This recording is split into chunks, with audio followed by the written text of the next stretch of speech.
Hi, everybody. This is Frank Clifford, and welcome to another Astrologer Frank Answers, an opportunity for me to answer any specific questions you have about your birth chart and any general questions you have about astrology too. To do so, you can go to londonschoolastrastrology.com, sign up for a free account there, and email me directly there. You can also go to Astrologer Frank at Instagram and check out the details there as well. Okay, I have a question from Amy, and it's about the 8th house. Let's take a look at Amy's chart. Here we go. Right, well, the 8th house is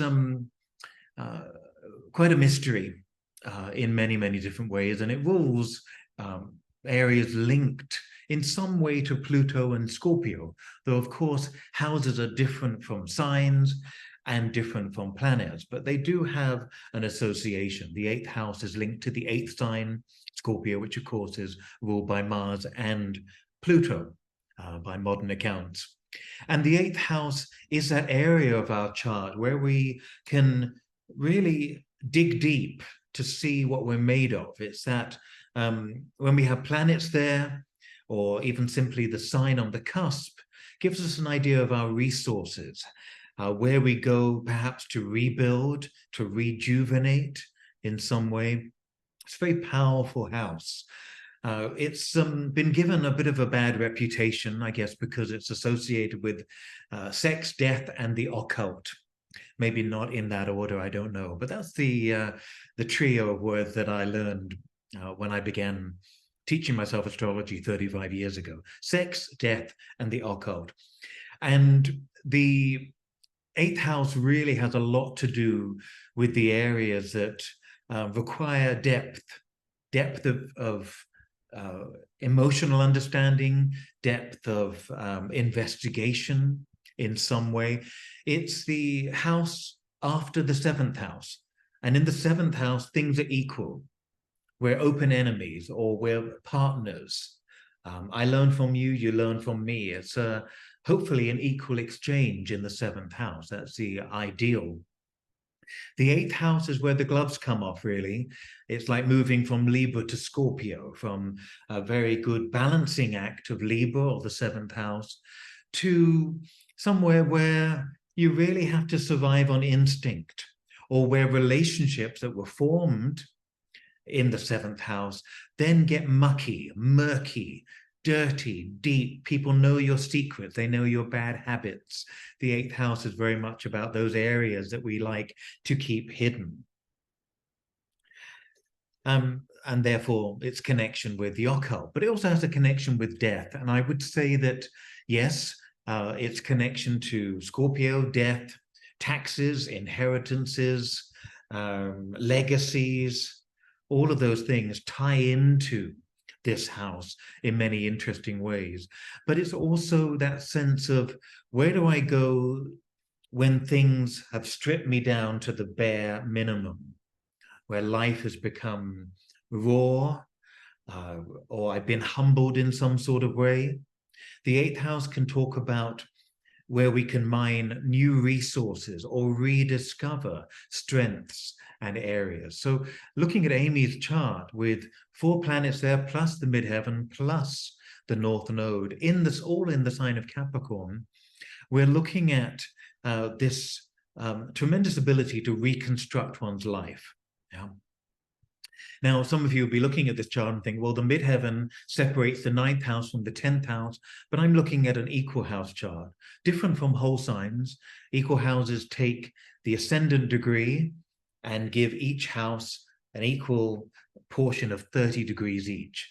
So if the ascendant, as it is here, is 27 Taurus, that's the first house. The second house begins 27 Gemini, and so on.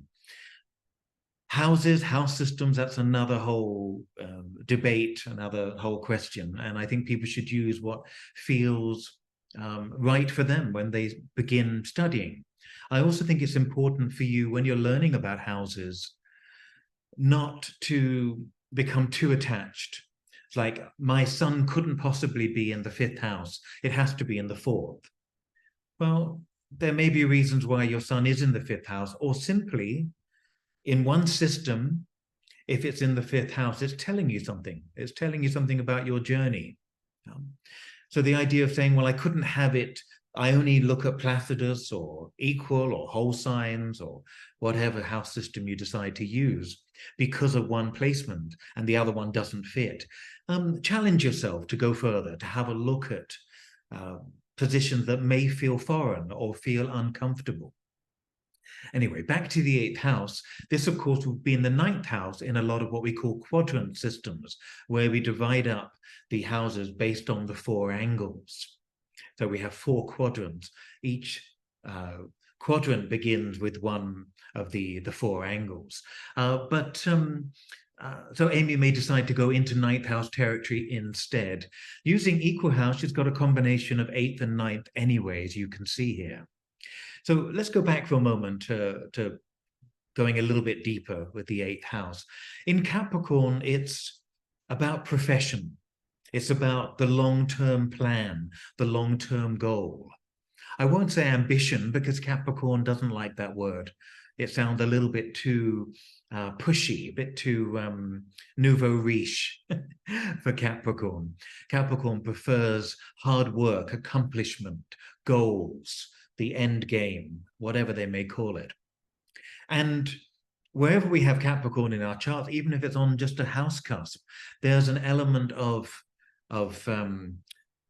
profession, how we can use this in our profession, or where we can be professional.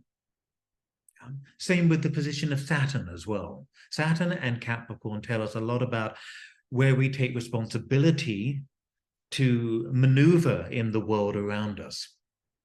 So looking at this chart with 4 planets in Capricorn in the 8th house, I would say seek out professions that encourage you to go deep. Now, the 8th house can also be read on a simple money level. The 2nd house, linked to Taurus and Venus, the opposite house down here in the chart, links to your money, your income, your stash. The 8th house is traditionally other people's money. So it can be investments that we make. It could be banks. It could be credit, financial power, legacies, wills, things that involve other people or shared resources. Yeah. So you could look at it on that simple level. Amy may be interested in going into banking or maybe working for a private commercial bank, for instance.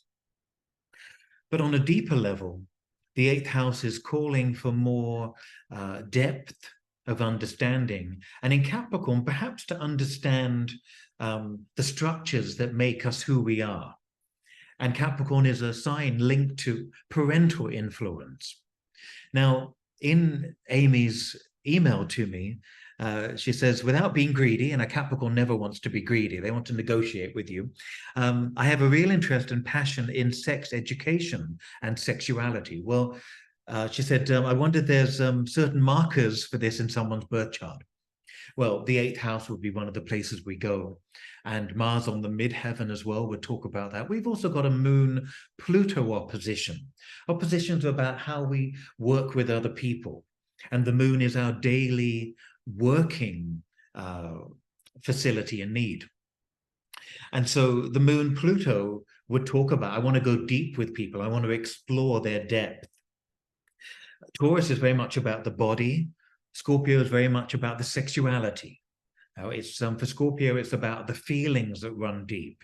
It's about the feeling of it being close to another or embodied. Taurus is very much about the physical sensuality. So the moon opposite Pluto would talk about a great interest in anything from body work to sexuality to understanding and going deeper. But if we go back to the 8th house again, which is the first part of her question, we can see that the Capricorn 8th house says, let me look at how your sexuality was formed by parents or by society, another Capricorn word. Capricorn is linked to inhibitions as well, the things that we deny ourselves. So this may be a chart that's very interested in going deep and exploring the things that have been denied, that have been suppressed or repressed. So the eighth house with Capricorn there is about digging deep and exploring repressed emotions or things that have gone back in the generations through family. And that may be an area that Amy particularly wants to look at. We've also got the idea of the ninth house here of education being highlighted with 3 planets there in Aquarius. So it's very much interested in what makes people tick. But again, the Taurus ascendant, the Taurus moon opposite Pluto could also be using the physicality, exercise, massage to heal, to undo the knots of the human sexuality, the problems, the repressions in one's life as well. So Amy will know more about this if she wants to look at it and consider it. But it's a very powerful chart for exploring these things as well. And as we know, if you're going to be doing that in your work, do it with yourself first. Often, if you have a chart, for instance, like a powerful one here, that it wants to go deep into human sexuality, the first stop is to understand, or at least to begin to understand your own, to understand what you have repressed or what the family have repressed, and then go from there. Because we really, our chart tells us what we can offer the world, but it's also what we need to learn for ourselves. So that's always going to be paramount. It's going to be the first stop to doing that.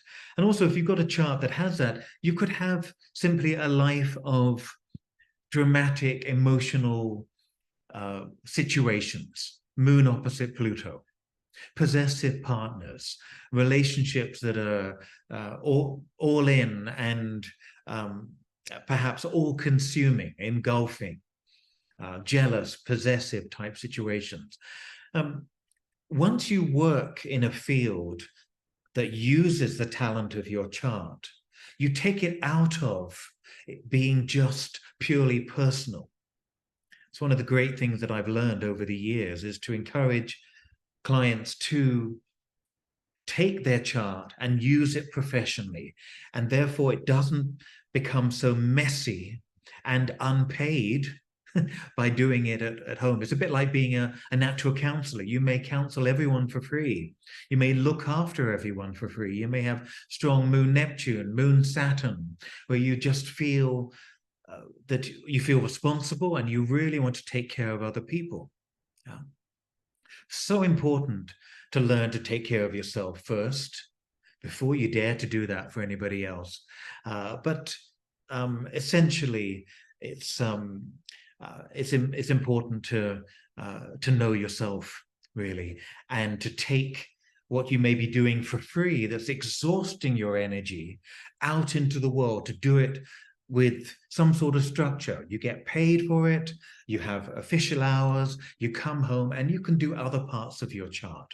Yeah?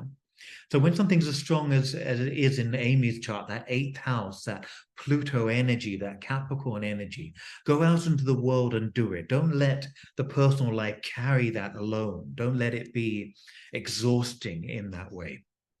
Well, I hope that makes some sense, and I hope it's been useful for you, Amy, and for anybody else with similar 8th house issues and work. All right, until next time, I look forward to answering more of your questions and get in touch with them. Thanks, everyone. Take care. Bye-bye.